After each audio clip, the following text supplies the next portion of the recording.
D'abord l'édito international sur Europe 1. Bonjour Vincent Hervouette. Mais bonjour Alexandre, bonjour à tous, bonjour à Dimitri aussi. Bonjour à Dimitri qu'on salue, qui se remet aussi bien que possible. 200 ans après, la France s'apprête à reconnaître l'injustice qu'elle a commise envers Haïti. Emmanuel Macron l'a soudain décidé. Vincent, il va dévoiler tout à l'heure ce qu'il compte faire. Alors qui a dit que les vainqueurs écrivent l'histoire? Désormais ce sont plutôt les victimes. Et la France, qui a été un empire, n'en finit pas de réécrire son passé sous leur dictée. Il y a l'Algérie et toute la complaisance d'historiens de gauche mandatés par l'Élysée ne suffit pas à cicatriser la plaie qui suppure, entretenue par le régime en place. Il y a le génocide au Rwanda et la vérité officielle a été écrite par la commission Duclerc, quoi qu'en pensent les diplomates qui étaient au pouvoir et les militaires qui étaient sur le terrain. Et voilà une nouvelle commission pour rétablir la responsabilité de la France dans le naufrage d'Haïti. Il ne s'agit pas d'expier la colonisation, l'esclavage, la répression des esclaves mutinés. Il s'agit de la dette, la double dette. Les Haïtiens connaissent cette histoire, mais pas les Français. La première république noire au monde est proclamée en 1803. Son premier acte sera d'ordonner le massacre de tous les Blancs encore sur le territoire. En 1825, le 17 avril comme aujourd'hui, le roi Charles X reconnaît cette indépendance, mais force Haïti à indemniser les colons. La rançon s'élève à 150 millions de francs or.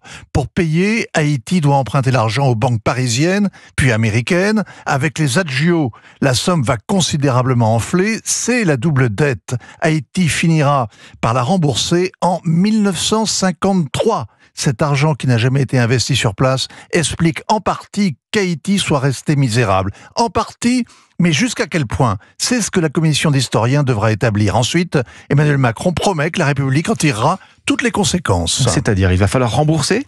Eh bien, l'ancien président Aristide, un prêtre défroqué reconverti dans le narcotrafic, réclamait 21 milliards d'euros, que la France serait bien incapable de payer vu sa propre dette. Et d'ailleurs, à qui et comment? C'est un État failli, le plus corrompu, le plus violent de l'hémisphère nord. Les milliards déversés après le tremblement de terre se sont évaporés. L'ambassadeur de France à Port-au-Prince ne circule que dans une minuscule zone verte et seulement en convoi blindé après qu'un drone ait contrôlé son parcours. C'est dire. Vous me direz, il y a aussi la dette morale. Mais elle a déjà été officiellement reconnue, celle-là, par François Hollande.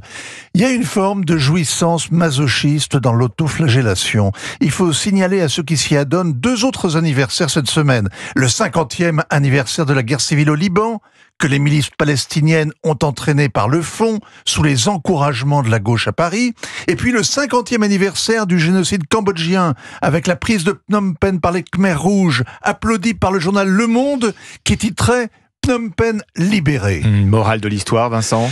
C'est facile, c'est stérile, c'est hypocrite de battre sa coulpe sur la poitrine des anciens qui ne sont plus là pour se défendre. Regardez l'histoire en face, c'est voir que la France n'a pas sauvé 3 pays qu'il aimait et qui parlent sa langue. Elle les a même précipités dans le malheur. C'est aussi réaliser que les pays qui descendent aux enfers en remontent lentement et rarement.